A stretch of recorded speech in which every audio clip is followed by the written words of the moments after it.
നമസ്കാരം, city vision വാർത്തകളിലേക്ക് സ്വാഗതം. നോക്കാം ഇന്നത്തെ ഏറ്റവും പ്രധാനപ്പെട്ട വാർത്തകൾ. സംസ്ഥാന ഭക്ഷ്യ കമ്മീഷൻ ചെയർപേഴ്സൺ ഇടമലക്കുടി സന്ദർശിച്ചു. റേഷൻ വിതരണ ക്രമക്കേട് സംബന്ധിച്ച ഭക്ഷ്യ കമ്മീഷൻ റിപ്പോർട്ട് സമർപ്പിച്ചു. റേഷൻ വിതരണം കാര്യക്ഷമമാക്കാൻ അടിയന്തര നടപടി സ്വീകരിക്കുമെന്ന് സംസ്ഥാന ഭക്ഷ്യ കമ്മീഷൻ ചെയർപേഴ്സൺ ജിനൂസ് കറിയ ഉമ്മാൻ. ഭൂപതിവ് നിയമ ഭേദഗതിയുടെ അടിസ്ഥാനത്തിൽ പട്ടയഭൂമിയിലെ നിർമ്മാണ നിരോധനം നീക്കാൻ സർക്കാർ ഉത്തരവിറക്കിയെങ്കിലും അപേക്ഷകർക്ക് പ്രയോജനം ലഭിക്കാൻ ഇനിയും കാത്തിരിക്കേണ്ടി വരും. പെരുമാറ്റച്ചട്ടം നീങ്ങിയതിനു ശേഷമായിരിക്കും പുതിയ നിർമ്മാണങ്ങൾക്ക് അനുമതി നൽകുക. മൂന്നാർ ഗ്രാമപഞ്ചായത്തിന്റെ കല്ലാറിലെ മാലിന്യ പ്ലാന്റ് കത്തിനശിച്ചതിൽ 52 ലക്ഷം രൂപയുടെ നഷ്ടം. പ്ലാന്റ് കത്തിനശിച്ചതോടെ ഇന്നലെ മുതൽ നടത്താനിരുന്ന സ്പെഷ്യൽ ക്ലീനിംഗ് ഡ്രൈവ് മാറ്റിവെച്ചു. തീപിടുത്തം മനുഷ്യനിർമ്മിതമാണെന്ന ആരോപണവുമായി പ്രതിപക്ഷ അംഗങ്ങൾ രംഗത്ത്. വട്ടവടയിൽ കാട്ടുതീ പടർന്നതിനെ തുടർന്ന് ഏക്കർ കണക്കിന് സ്ഥലം കത്തിച്ചാമ്പലായി. വനമേഖലയോട് ചേർന്ന യൂക്കാലിപ്സ് തോട്ടങ്ങളിലാണ് തീ പടർന്നത്. തുടർച്ചയായി ദിവസങ്ങളിൽ അണയാതെ തീ പടർന്നതോടെ ഏക്കർ കണക്കിന് സ്ഥലമാണ് കത്തി നശിച്ചത്. വിശദമായ വാർത്തകളിലേക്ക്. സംസ്ഥാന ഭക്ഷ്യ കമ്മീഷൻ ചെയർപേഴ്സൺ ഇടമലക്കുടി സന്ദർശിച്ചു. റേഷൻ വിതരണ ക്രമക്കേട് സംബന്ധിച്ച് ഭക്ഷ്യ കമ്മീഷൻ റിപ്പോർട്ടും സമർപ്പിച്ചിട്ടുണ്ട്. റേഷൻ വിതരണം കാര്യക്ഷമമാക്കുവാൻ അടിയന്തര നടപടികൾ സ്വീകരിക്കുമെന്നും സംസ്ഥാന ഭക്ഷ്യ കമ്മീഷൻ ചെയർപേഴ്സൺ ജിനൂസ് കറിയ ഉമ്മൻ വ്യക്തമാക്കി. സംസ്ഥാനത്തെ ഏക ഗോത്രവർഗ പഞ്ചായത്തായ ഇടുക്കി ജില്ലയിലെ ദേവികുളം താലൂക്ക് പരിധിയിലുള്ള ഇടമലക്കുടിയിൽ സംസ്ഥാന ഭക്ഷ്യ ചെയർപേഴ്സൺ ഡോക്ടർ ജിനൂസ് കറിയ ഉമ്മന്റെ നേതൃത്വത്തിൽ ഇടമലക്കുടിയിലെ റേഷൻ വിതരണം സംബന്ധിച്ച പരാതികളുടെ അടിസ്ഥാനത്തിലായിരുന്നു സംസ്ഥാന ഭക്ഷ്യ കമ്മീഷൻ റേഷൻ കടകളിൽ അടിയന്തര പരിശോധനയും കുടികളിൽ സന്ദർശനവും നടത്തിയത്. ഗുണഭോക്താക്കൾക്ക് റേഷൻ വിതരണം നടത്തുന്നതിൽ ഗിരിജൻ സർവീസ് സഹകരണ സംഘം സെക്രട്ടറി, ലൈസൻസി ആയിട്ടുള്ള സൊസൈറ്റി കുടി, വെള്ളവരക്കുടി എന്നീ റേഷൻ കടകൾക്കെതിരെ ഗുരുതരമായ ക്രമക്കേടുകൾ സംബന്ധിച്ച പരാതിയുടെ അടിസ്ഥാനത്തിൽ പൊതുവിതരണ വകുപ്പ് പ്രാഥമിക അന്വേഷണം നടത്തി 65 മെട്രിക് ടൺ ഭക്ഷ്യധാന്യത്തിന്റെ കുറവ് കണ്ടെത്തുകയും ഇടുക്കി ജില്ലാ കളക്ടർ തുടർ അന്വേഷണം ആരംഭിക്കുകയും ചെയ്തിട്ടുണ്ട്. ഇതുമായി ബന്ധപ്പെട്ട് സർക്കാർ തലത്തിൽ നടക്കുന്ന ഉന്നതതല അന്വേഷണങ്ങളുടെ ഭാഗമായിട്ടാണ് സംസ്ഥാന ഭക്ഷ്യ ചെയർപേഴ്സൺ ഡോക്ടർ ജിനൂസ് കറിയ സന്ദർശനം നടത്തിയത്. ഗുണഭോക്താക്കളെ നേരിൽ കണ്ട് പരാതികൾ കേൾക്കുന്നതിനും വിവിധ ഉന്നതികളും സന്ദർശനം നടത്തി. ക്രമക്കേട് കണ്ടെത്തിയ സൊസൈറ്റി കുടിയിലെ റേഷൻ കടയിൽ കമ്മീഷൻ നടത്തിയ പരിശോധനയിൽ ഭക്ഷ്യധാന്യം കടയിലെത്തിയതിന്റെയോ അത് ഗുണഭോക്താക്കൾക്ക് വിതരണം നടത്തിയതിന്റെയോ രേഖകൾ ഒന്നും തന്നെ കണ്ടെത്തുവാൻ കഴിഞ്ഞില്ല. മാത്രവുമല്ല, ഒരു റേഷൻ കടയിൽ ഉണ്ടായിരിക്കേണ്ടതും എഴുതി സൂക്ഷിക്കേണ്ടതുമായ ഒരു രജിസ്റ്ററുകളും ഉണ്ടായിരുന്നുമില്ല. യാതൊരു മാനദണ്ഡങ്ങളും പാലിക്കാതെയാണ് കട പ്രവർത്തിച്ചു വന്നതെന്ന് കമ്മീഷൻ വിലയിരുത്തി. സൊസൈറ്റി കുടി റേഷൻ കട സന്ദർശിച്ചതിലും ആ പ്രദേശത്തെ ജനങ്ങളോട് സംസാരിച്ചതിലും അടിസ്ഥാനത്തിൽ വലിയ അപാകതകൾ നിലനിൽക്കുന്നതായിട്ട് കാണുന്നുണ്ട്. വിതരണവുമായി ബന്ധപ്പെട്ടുകൊണ്ട് വലിയ പ്രശ്നങ്ങൾ നിലനിൽക്കുന്നതായി കാണുന്നുണ്ട്. ഗിരിജൻ സൊസൈറ്റിയുടെ പേരിലാണ് ഈ 2 റേഷൻ കടകളും. ആ റേഷൻ കടകളുടെ പ്രവർത്തനങ്ങൾ ഒട്ടും അഭികാമ്യമല്ല എന്നാണ് നമുക്ക് മനസ്സിലാക്കുവാൻ സാധിച്ചത്. ഇതുമായി ബന്ധപ്പെട്ടുകൊണ്ട് ഗവൺമെൻറ്റിന് വളരെ ഡീറ്റെയിൽഡ് ആയിട്ടുള്ള റിപ്പോർട്ട് കൊടുക്കുന്നതായിരിക്കും. കുറ്റവാളികൾക്കെതിരെ വളരെ കർശനമായ നടപടി ഉണ്ടാകണമെന്നാണ് ഭക്ഷ്യ കമ്മീഷൻ ആവശ്യപ്പെടുന്നത്.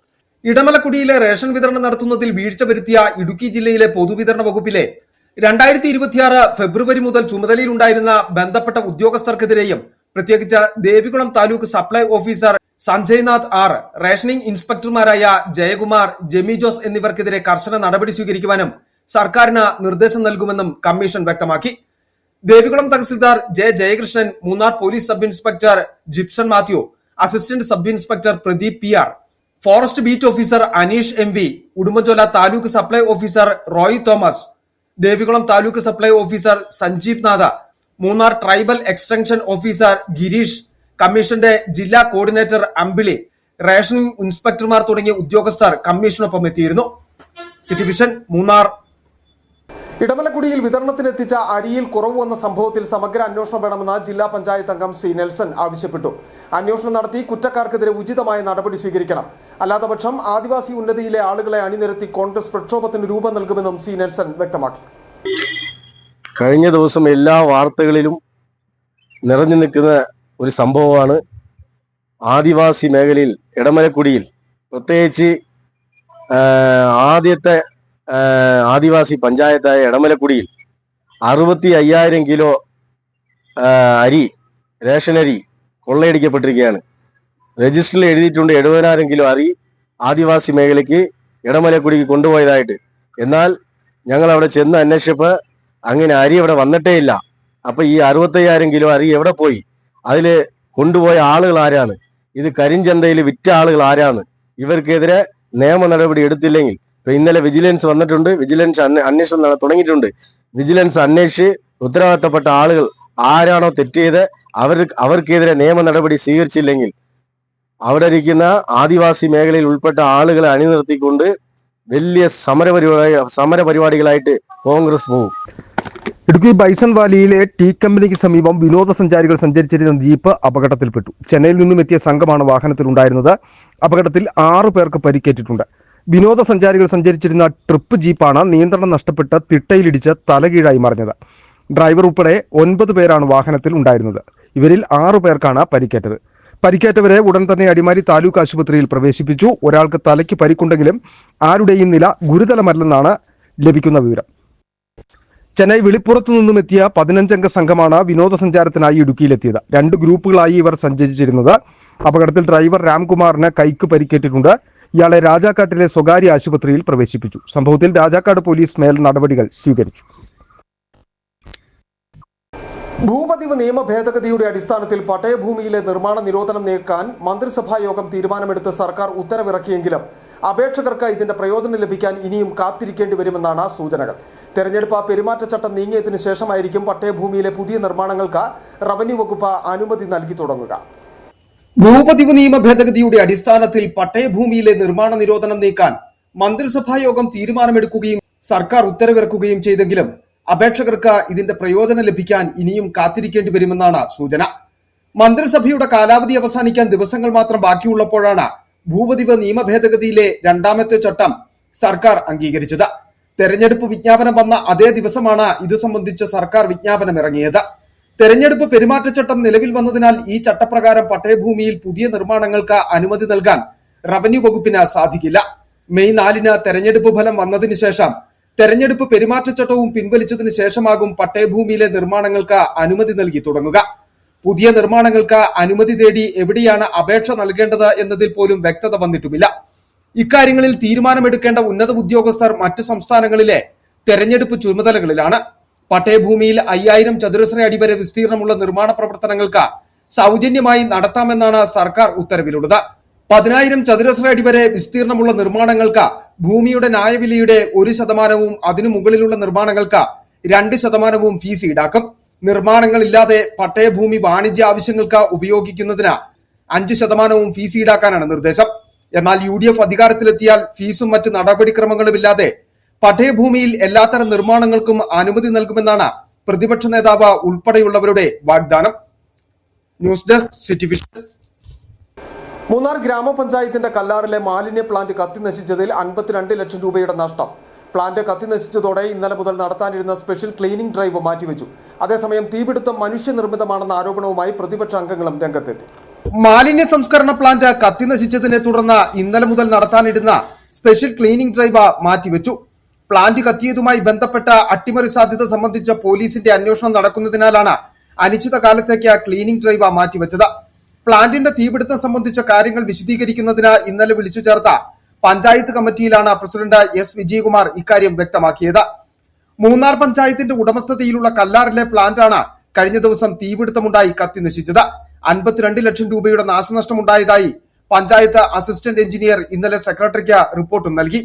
ബെയിലിംഗ് മെഷീനുകൾ, കൺവെയർ ബെൽറ്റ്, സോളാർ വൈദ്യുതി വേലികൾ എന്നിവ കത്തിനശിച്ചു. പ്ലാന്റ് സ്ഥിതി ചെയ്യുന്ന കെട്ടിടം ഭാഗികമായി കത്തിനശിച്ചിട്ടുണ്ട്. കെട്ടിടം അപകടാവസ്ഥയിലാണെന്നും റിപ്പോർട്ടിൽ വ്യക്തമാക്കുന്നു. അതേസമയം തീപിടുത്തം തനിയെ ഉണ്ടായെന്ന വാദം തെറ്റാണെന്നും നിരീക്ഷണ ക്യാമറകളില്ലാത്ത ഭാഗത്ത് തീപിടിച്ചതെന്നും പ്രതിപക്ഷ അംഗമായ CPIയിലെ BP ശിവകുമാർ ആരോപിച്ചു. 4 ക്യാമറകളിൽ ഒന്നിൽ മാത്രമാണ് ഒരു ഭാഗത്തെ യഥാർത്ഥ ദൃശ്യം കാണാൻ കഴിയുന്നത്. മറ്റു 3 എണ്ണവും മാലിന്യമുള്ള വശത്തേക്കല്ല വെച്ചിരിക്കുന്നത്. പതിറ്റാണ്ടുകളായി കുന്നുകൂടി കിടക്കുന്ന പ്ലാസ്റ്റിക് മാലിന്യങ്ങൾ നീക്കം ചെയ്യുന്നതുമായി ബന്ധപ്പെട്ട അഴിമതി മറയ്ക്കാനാണ് മനഃപൂർവ്വം തീയിട്ടെന്നും മസാജ് സെന്ററുകളിൽ നിന്നുള്ള കുഴമ്പുകളിൽ നിന്നാണ് തീ പടർന്നെന്ന വിശദീകരണം തെറ്റാണെന്നും പ്രതിപക്ഷം ആരോപിക്കുന്നു. City vision, Munnar. വട്ടവടയിൽ കാട്ടുതീ പടർന്നതിനെ തുടർന്ന് ഏക്കർ കണക്കിന് സ്ഥലം കത്തിച്ചാമ്പലായി. വനമേഖലയോട് ചേർന്ന യൂക്കാലിപ്സ് തോട്ടങ്ങളിലാണ് തീ പടർന്നത്. തുടർച്ചയായ ദിവസങ്ങളിൽ അണയാതെ തീ പടർന്നതോടെ ഏക്കർ കണക്കിന് സ്ഥലമാണ് കത്തി നശിച്ചത്.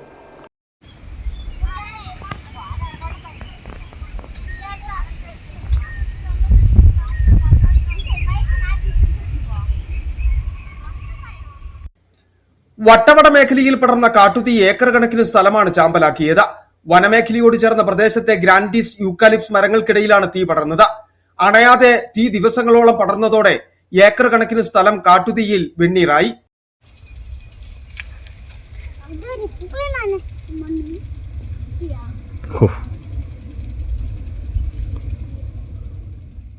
തീ പടരാൻ ഇടയാക്കിയ സാഹചര്യം സംബന്ധിച്ച വ്യക്തതയില്ല. അടിക്കാടുകൾ നശിപ്പിക്കുവാനായി ആരെങ്കിലും തീയിട്ടത് നിയന്ത്രണം നഷ്ടമായി ആളി പടർന്നതാണോ എന്ന സംശയം നിലനിൽക്കുന്നുണ്ട്.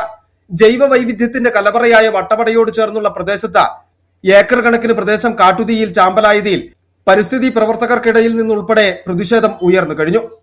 City vision, Munnar. വേനൽക്കാലത്ത് ശക്തമായ ചൂടിനെ മറയൂർ മലനിരകളിൽ വ്യാപകമായി കാട്ടുതീയുണ്ടായി. തീ Kanthalloor Anchunad college of appliances ക്യാമ്പസിലേക്ക് പടർന്നതിനെ തുടർന്ന് കോളേജ് ക്യാമ്പസിന് വ്യാപകമായ നാശനഷ്ടങ്ങളും ഉണ്ടായിട്ടുണ്ട്.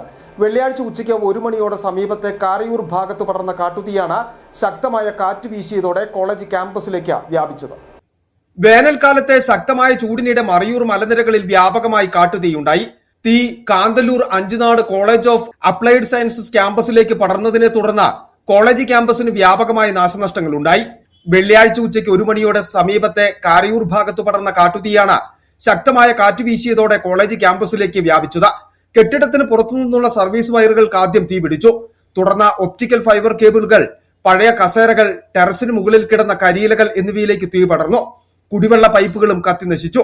ക്യാമ്പസിനുള്ളിൽ ഈ സമയം 150-ലധികം വിദ്യാർത്ഥികളും അധ്യാപകരും ജീവനക്കാരും ഉണ്ടായിരുന്നു. തീ കെട്ടിടത്തിനുള്ളിലേക്ക് പടരാതിരിക്കാൻ വിദ്യാർത്ഥികളും ജീവനക്കാരും ഒന്നിച്ചു വെള്ളമെത്തിച്ച് തീയണയ്ക്കാൻ ശ്രമിച്ചു. കൗണ്ടർ ഫയർ നൽകിയും വൈദ്യുതി ബന്ധം വിച്ഛേദിച്ചും ഇവർ തീ നിയന്ത്രണത്തിന് ശ്രമിച്ചു. മറയൂർ പോലീസും വനംവകുപ്പ് ഉദ്യോഗസ്ഥരും സംഭവ സ്ഥലത്തെത്തി തീ പൂർണ്ണമായും നിയന്ത്രണ വിധേയമാക്കി. കോളേജ് വിദ്യാർത്ഥികളെയെല്ലാം സുരക്ഷിതരുമാക്കി. മറയൂർ മലനിരകളിലെ തീർത്ഥമല, പെരടിപ്പള്ളം, കാരയൂർ തുടങ്ങിയ മേഖലകളിലും വ്യാപകമായി കാട്ടുതീ പടർന്നിട്ടുണ്ട്. ഹെക്ടർ കണക്കിന് വനഭൂമി മണിക്കൂറുകൾക്കുള്ളിൽ കത്തി നശിച്ചു. ഓരോ വർഷവും കാട്ടുതീ നിയന്ത്രണത്തിനായി വനംവകുപ്പ് വൻതുക ചെലവഴിക്കുന്നുണ്ടെങ്കിലും ഫലപ്രദമായ നടപടികൾ ഇല്ലാത്തതിന്റെ തെളിവാണ് ജൈവ വൈവിധ്യത്തിന് വരുന്ന വൻ നഷ്ടമെന്ന് പ്രദേശവാസികളടക്കം ചൂണ്ടിക്കാട്ടുന്നു. City vision, Marayoor. ഇടവേള.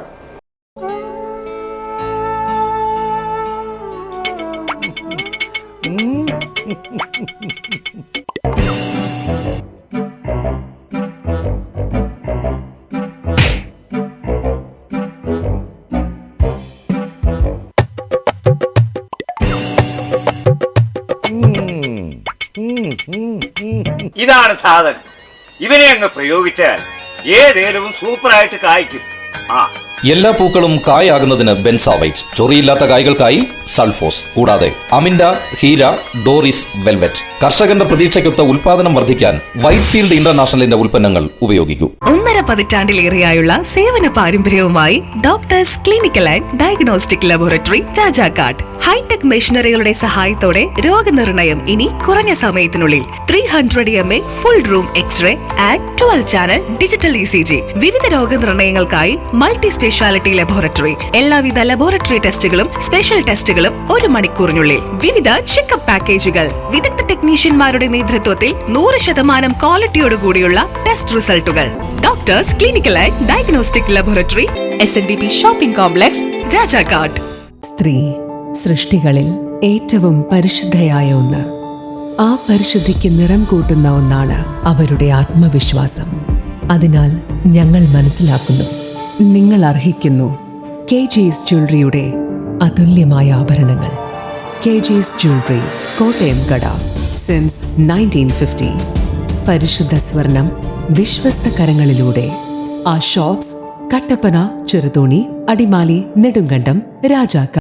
വീണ്ടും വാർത്തകളിലേക്ക്. തൂക്കുപാലത്തും പരിസര പ്രദേശങ്ങളിലും മദ്യലഹരിയിൽ ഇതര സംസ്ഥാന തൊഴിലാളികൾ അഴിഞ്ഞാടുന്നതായി പരാതി. കഴിഞ്ഞ ദിവസം തൂക്കുപാലം ടൗണിൽ ഇതര സംസ്ഥാനക്കാരൻ ഭീകരാന്തരീക്ഷം സൃഷ്ടിച്ചു.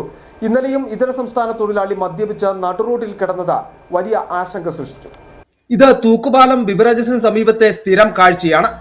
ഇന്നലെ വൈകുന്നേരത്തോടുകൂടി മദ്യപിച്ച് ലെക്ക് കെട്ട ഇതര സംസ്ഥാന തൊഴിലാളി റോഡിന് നടുവിൽ കിടക്കുകയായിരുന്നു. തുടർന്ന് നാട്ടുകാരെത്തിയാണ് ഇയാളെ റോഡരികിലേക്ക് മാറ്റിയിരുത്തിയത്. ഇതിനിടെ ഇയാൾ നാട്ടുകാരെ ആക്രമിക്കുവാൻ ശ്രമിച്ചു. കഴിഞ്ഞയാഴ്ചയും സമാനമായ സംഭവം തൂക്കുപാലത്തുണ്ടായിരുന്നു. പോലീസിന്റെ നിഷ്ക്രിയത്വമാണ് ഇത്തരക്കാർ ടൗണിൽ അഴിഞ്ഞാടുവാൻ കാരണമെന്നാണ് നാട്ടുകാർ ആരോപിക്കുന്നത്.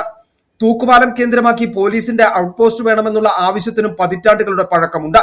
നിലവിൽ ടൗണിൽ ഏതെങ്കിലും തരത്തിലുള്ള പ്രശ്നങ്ങൾ ഉണ്ടായ നെടുങ്കണ്ടത്ത് നിന്നോ കമ്പംമെട്ടിൽ നിന്നോ പോലീസ് എത്തേണ്ട സാഹചര്യമാണ്. അടിയന്തരമായി പോലീസ് പെട്രോളിംഗ് ടൗണിൽ ശക്തമാക്കണമെന്നതാണ് നാട്ടുകാരുടെ ആവശ്യം. City vision, Nedumkandam. SNDP യോഗം രാജാക്കാട് യൂണിയന്റെ നേതൃത്വത്തിൽ NRCT SNV higher secondary school ഓഡിറ്റോറിയത്തിൽ കഴിഞ്ഞ 3 ദിവസങ്ങളിലായി നടന്നു വന്നിരുന്ന ശ്രീനാരായണ ധർമ്മ വിചാര യജ്ഞത്തിന് സമാപനമായി. സംഘടനാ സമ്മേളനം ശ്രീമദ് ശാരദാനന്ദ സ്വാമികൾ ഉദ്ഘാടനം ചെയ്തു. SNDP യോഗം രാജാക്കാട് യൂണിയന്റെ നേതൃത്വത്തിൽ NRCT SNV higher secondary school ഓഡിറ്റോറിയത്തിൽ കഴിഞ്ഞ 3 ദിവസമായി നടന്നു വന്നിരുന്ന ശ്രീനാരായണ ധർമ്മ വിചാര യജ്ഞത്തിന് സമാപനമായി. രാവിലെ മഹാഗണപതി ഹോമം, ശാന്തിവഹനം, പ്രബോധതീർത്ഥ സ്വാമികളുടെ ആത്മീയ പ്രഭാഷണം, ശ്രീനാരായണ ഗുരുദേവന്റെ ആത്മീയ സാമൂഹിക പ്രസക്തി എന്ന വിഷയത്തിൽ ശ്രീമദ് ശിവസ്വരൂപാനന്ദ സ്വാമികൾ നേതൃത്വം നൽകിയ ചർച്ചാ സമ്മേളനം എന്നിവ നടന്നു. തുടർന്ന് നടന്ന സംഘടനാ സമ്മേളനം ശ്രീമദ് ശാരദാനന്ദ സ്വാമികൾ ഉദ്ഘാടനം ചെയ്തു.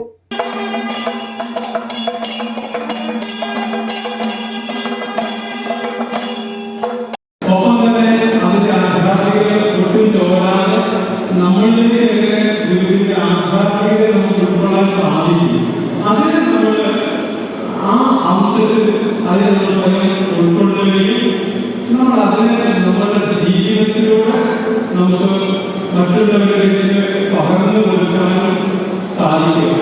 അതാണ് ശരിക്കും ഇങ്ങനെയുള്ള ആധ്യാത്മികമായ കൂട്ടായ്മയിലൂടെ സംഭവിക്കുന്നത്. യൂണിയൻ പ്രസിഡന്റ് MP ശ്രീകുമാർ അധ്യക്ഷത വഹിച്ചു. സ്വാമിനി നിത്യചിന്മയി അനുഗ്രഹ പ്രഭാഷണം നടത്തി. യോഗം അസിസ്റ്റന്റ് സെക്രട്ടറി KD രമേശ് മുഖ്യപ്രഭാഷണം നടത്തി. Union secretary KS Latheesh Kumar സ്വാഗതവും വൈസ് പ്രസിഡന്റ് G അജയൻ നന്ദിയും രേഖപ്പെടുത്തി. രാജാക്കാട് ഗ്രാമപഞ്ചായത്ത് പ്രസിഡന്റ് കിങ്ങിണി രാജേന്ദ്രൻ, യൂണിയൻ ഭാരവാഹികളായ NR Vijayakumar, IB Prabhakaran, KK Rajesh, Salimasha, പോഷക സംഘടനാ ഭാരവാഹികൾ എന്നിവർ പ്രസംഗിച്ചു. തുടർന്ന് ഗുരുപൂജ, പ്രസാദവൂട്ട് എന്നിവയ്ക്ക് ശേഷം ശ്രീനാരായണ ഗുരുദേവൻ ആധുനിക സംസ്കാരത്തിന്റെ ജനിതാവ് എന്ന വിഷയത്തിൽ ബിജു പുളിക്കലെടുത്ത പ്രഭാഷണം നടത്തി. സർവൈശ്വര്യ പൂജ, ഗുരുദേവ ആരാധന സമർപ്പണം, ഗുരുജ്യോതി പ്രത്യർപ്പണം എന്നീ ചടങ്ങുകളോടെയാണ് ധർമ്മ വിചാരയജ്ഞത്തിന് സമാപനമായത്. City vision, Rajakkad. ഉടുമ്പൻചോല മണ്ഡലത്തിൽ വ്യക്തമായ ഭൂരിപക്ഷത്തിൽ KK ജയചന്ദ്രൻ വിജയിക്കുമെന്ന LDF ഇലക്ഷൻ കമ്മിറ്റിയുടെ പ്രധാന ചുമതല വഹിച്ച PN വിജയൻ വ്യക്തമാക്കി. ജയചന്ദ്രൻ 3 തവണ MLA ആയിരുന്നപ്പോഴും 75 ലക്ഷം രൂപ മാത്രമായിരുന്നു MLA ഫണ്ട്. എന്നാൽ ഇന്നത് 5 കോടി രൂപയാണ്. KK ജയചന്ദ്രനും MM മണിയും നടത്തിയിട്ടുള്ള വികസന പ്രവർത്തനങ്ങൾക്കാണ് ജനങ്ങൾ വോട്ട് ചെയ്തതെന്നും അദ്ദേഹം വ്യക്തമാക്കി. ഉടുമ്പൻചോലയിൽ ഞങ്ങൾ വ്യക്തമായ ഭൂരിപക്ഷം നേടി ജയിക്കും തന്നെയാണ് ഞങ്ങളുടെ നിലപാട്, ഞങ്ങളുടെ വിലയിരുത്തൽ. അക്കാര്യത്തിൽ യാതൊരു സംശയവും വേണ്ട. എന്നാൽ 2021 തെരഞ്ഞെടുപ്പിൽ MM മണിക്ക് ലഭിച്ചത് 38,305 വോട്ടിന് ഭൂരിപക്ഷമാണ്. അന്ന് തന്നെ ഏതാനും 1000 വോട്ടുകൾ, ഇടതുപക്ഷത്തിൻ്റെതല്ലാത്ത വോട്ടുകൾ മണിയാശാൻ ലഭിച്ചിട്ടുണ്ട്. അത് ഞങ്ങൾ കണക്കാക്കുന്നില്ല. പക്ഷെ ഞങ്ങൾക്ക് ഉടുമ്പൻചോല അസംബ്ലി മണ്ഡലത്തിനകത്ത് വ്യക്തമായ രാഷ്ട്രീയ മേൽക്കൈയുണ്ട് എന്നതിന്റെ തെളിവാണ് 2001-ലും 2006-ലും 2011-ലുമായി 3 തവണ സഖാവ് ജയചന്ദ്രൻ ജയിച്ചത്. പിന്നെ 2016-ൽ MM മണി വന്നപ്പോ വലിയ വിവാദങ്ങളുടെ നടുവിലാണ് അദ്ദേഹം സ്ഥാനാർത്ഥിയായി വരുന്നത്. ആ തെരഞ്ഞെടുപ്പിൽ പോലും 1109 വോട്ടിന് ജയിച്ച മണ്ഡലമാണ് ഉടുമ്പൻചോല. അന്നത്തെ ഉടുമ്പൻചോലയല്ല ഇന്നത്തെ ഉടുമ്പൻചോല. സഖാവ് ജയചന്ദ്രൻ 2 തവണ പ്രതിപക്ഷ MLA, 1 തവണ മാത്രമാണ് ഭരണകക്ഷി MLA ആയിരുന്നത്. അന്ന് MLA ഫണ്ട് എന്ന് പറയുന്നത് 75 ലക്ഷം രൂപയാണ്. ഇന്ന് അത് 5 കോടിയാണ്. അതുപോലെ അതെല്ലാം ഉപയോഗിച്ച് അന്നത്തെ കാലത്ത് ചെയ്യാവുന്ന വികസന പ്രവർത്തനങ്ങളെല്ലാം ചെയ്തിട്ടുണ്ട്. അതൊന്നും ഇനിയിപ്പോ അത് വീണ്ടും പറയാൻ ആഗ്രഹിക്കുന്നില്ല. പിന്നീട് ഒരു ഘട്ടത്തിൽ ആവശ്യമാണെങ്കിൽ പറയാം. എന്നാൽ മണിയാശാൻ വന്നു കഴിഞ്ഞ് അദ്ദേഹം ഭരണകക്ഷി MLA ആയി, മന്ത്രിയായി, കിഫ്ബി വന്നു. 2017 മെയ് മാസത്തിലാണ് കിഫ്ബി ലോഞ്ച് ചെയ്യുന്നത്. കിഫ്ബി വന്നതോടുകൂടി വികസന പ്രവർത്തനങ്ങൾക്ക് നല്ലതുപോലെ പണം അനുവദിക്കാൻ തുടങ്ങി. അങ്ങനെ നടത്തിയ വികസന പ്രവർത്തനങ്ങളുണ്ട്. ഇതെല്ലാം മറന്നുകൊണ്ട് ജനങ്ങൾ LDFനെ തോൽപ്പിക്കുമെന്ന് ഞങ്ങൾ കരുതുന്നില്ല. അതേസമയം ഉടുമ്പൻചോലയിൽ സേനാപതി വേണുവിന് അനായാസ വിജയമെന്ന കോൺഗ്രസിന്റെ വിലയിരുത്തൽ. മണ്ഡലത്തിലെ ഉടുമ്പൻചോല ഒഴിച്ചുള്ള 9 പഞ്ചായത്തുകളിലും UDFന് ലീഡ് ലഭിക്കുമെന്നും 10,000-ലധികം വോട്ടുകളുടെ ഭൂരിപക്ഷത്തിൽ സേനാപതി വേണു വിജയിക്കുമെന്നും UDF സ്ഥാനാർത്ഥിയുടെ chief election agent MN Gopi പറഞ്ഞു. UDFന്റെ നിയോജക മണ്ഡലം തലത്തിൽ നടന്ന യോഗങ്ങൾ മണ്ഡലാടിസ്ഥാനത്തിൽ വോട്ട് വിഭജനം ഏത് തരത്തിലായിരിക്കും എന്നതിനെ സംബന്ധിച്ച് സമഗ്രമായ പഠനവും വിശകലനം ചെയ്യുകയുണ്ടായി. UDFന് 10,000 വോട്ടിൽ കൂടുതൽ ഭൂരിപക്ഷം ജയിക്കാൻ കഴിയുന്ന രാഷ്ട്രീയ സാഹചര്യം ഉടുമ്പൻചോലയിൽ ഉണ്ടായി എന്നുള്ളതാണ് കണ്ടെത്തൽ. ഉടുമ്പൻചോല നിയോജക മണ്ഡലത്തിലെ 10 പഞ്ചായത്തുകളിൽ ഉടുമ്പൻചോല പഞ്ചായത്ത് ഒഴിച്ച് ബാക്കി 9 പഞ്ചായത്തുകളിലും UDF മേൽക്കോയ്മ ഉണ്ടാവും. ശക്തമായ മത്സരമായിരുന്നു.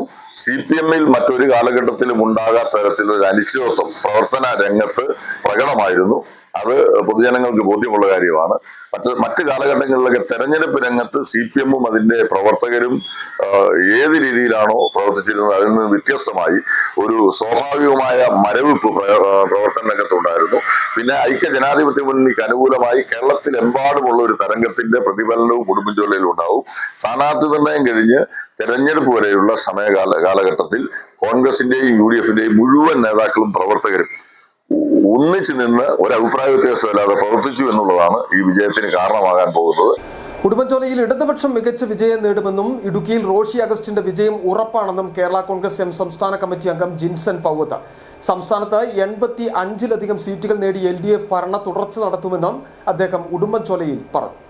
ഉടുമ്പൻചോല നിയോജകമണ്ഡലത്തിൽ കഴിഞ്ഞ 25 വർഷക്കാലമായിട്ട് ഇടതുപക്ഷ മുന്നണി നടപ്പാക്കിയിരിക്കുന്ന വികസന പ്രവർത്തനങ്ങൾ അത് ഈ തിരഞ്ഞെടുപ്പിൽ ഇടതുപക്ഷ മുന്നണിക്ക് അനുകൂലമായിട്ടുള്ള വോട്ടായിട്ട് മാറുമെന്നുള്ള കാര്യത്തിൽ യാതൊരു സംശയവുമില്ല.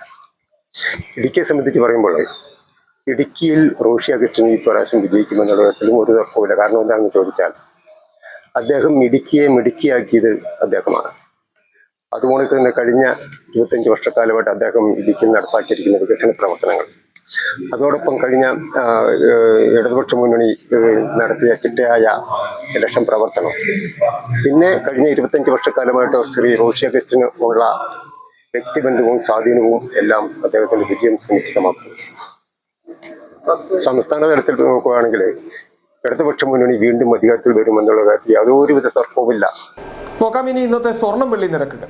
ബെന്നീസ് ജുവലറി, സ്വർണം വെള്ളി ഡയമണ്ട് ആഭരണങ്ങളുടെ കലവറ. സ്വർണ്ണാഭരണങ്ങൾ ഹോൾസെയിൽ വിലയിൽ സ്വന്തമാക്കാം. 22K 9.6 ലൈറ്റ് വെയ്റ്റ് ആഭരണങ്ങൾ. രാജ്കോട്ട്, സിംഗപ്പൂർ, ടർക്കിഷ്, കുവൈറ്റ് ആഭരണങ്ങളുടെ ഏറ്റവും പുതിയ കളക്ഷൻസ്. 92.5 വെള്ളി ആഭരണങ്ങൾ. എവർക്കും അനുയോജ്യമായ ബഡ്ജറ്റിൽ 95% എക്സ്ചേഞ്ച് വാല്യൂ ലഭിക്കുന്ന ഡയമണ്ട് ആഭരണങ്ങളുടെ വലിയ ശേഖരം. ഇനി മനസ്സുപോലെ പരിശുദ്ധമായ പൊന്ന്. Benny's jewellery, Benny's tower, bus stand junction, Rajakkad. സ്വർണ്ണഗ്രാമിന് 14,280 രൂപ, പവന് 1,14,240 രൂപ, വെള്ളി ഗ്രാമിന് 280 രൂപ. പ്രധാന വാർത്തകൾ ഒരിക്കൽ കൂടി. സംസ്ഥാന ഭക്ഷ്യ കമ്മീഷൻ ചെയർപേഴ്സൺ ഇടമലക്കുടി സന്ദർശിച്ചു. റേഷൻ വിതരണ ക്രമക്കേട് സംബന്ധിച്ച ഭക്ഷ്യ കമ്മീഷൻ റിപ്പോർട്ട് സമർപ്പിച്ചു. റേഷൻ വിതരണം കാര്യക്ഷമമാക്കാൻ അടിയന്തര നടപടി സ്വീകരിക്കുമെന്ന് സംസ്ഥാന ഭക്ഷ്യ കമ്മീഷൻ ചെയർപേഴ്സൺ ജിനൂസ് കറിയ ഉമ്മാൻ. ഭൂപതിവ് നിയമ ഭേദഗതിയുടെ അടിസ്ഥാനത്തിൽ പട്ടയഭൂമിയിലെ നിർമ്മാണ നിരോധനം നീക്കാൻ സർക്കാർ ഉത്തരവിറക്കിയെങ്കിലും അപേക്ഷകർക്ക് പ്രയോജനം ലഭിക്കാൻ ഇനിയും കാത്തിരിക്കേണ്ടി വരും. പെരുമാറ്റച്ചട്ടം നീങ്ങിയതിനു ശേഷമായിരിക്കും പുതിയ നിർമ്മാണങ്ങൾക്ക് അനുമതി നൽകുക. മൂന്നാർ ഗ്രാമപഞ്ചായത്തിന്റെ കല്ലാറിലെ മാലിന്യ പ്ലാന്റ് കത്തി നശിച്ചതിൽ 52 ലക്ഷം രൂപയുടെ നഷ്ടം. പ്ലാന്റ് കത്തി നശിച്ചതോടെ ഇന്നലെ മുതൽ നടത്താനിരുന്ന സ്പെഷ്യൽ ക്ലീനിംഗ് ഡ്രൈവ് മാറ്റിവെച്ചു. തീപിടുത്തം മനുഷ്യനിർമ്മിതമാണെന്ന ആരോപണവുമായി പ്രതിപക്ഷ അംഗങ്ങൾ രംഗത്ത്. വട്ടവടയിൽ കാട്ടുതീ പടർന്നതിനെ തുടർന്ന് ഏക്കർ കണക്കിന് സ്ഥലം കത്തിച്ചാമ്പലായി. വനമേഖലയോട് ചേർന്ന യൂക്കാലിപ്സ് തോട്ടങ്ങളിലാണ് തീ പടർന്നത്. തുടർച്ചയായി ദിവസങ്ങളിൽ അണയാതെ തീ പടർന്നതോടെ ഏക്കർ കണക്കിന് സ്ഥലമാണ് കത്തി നശിച്ചത്. ഇതോടെ ഈ വാർത്താ ബുള്ളറ്റിൻ പൂർണ്ണമാകുന്നു. നമസ്കാരം.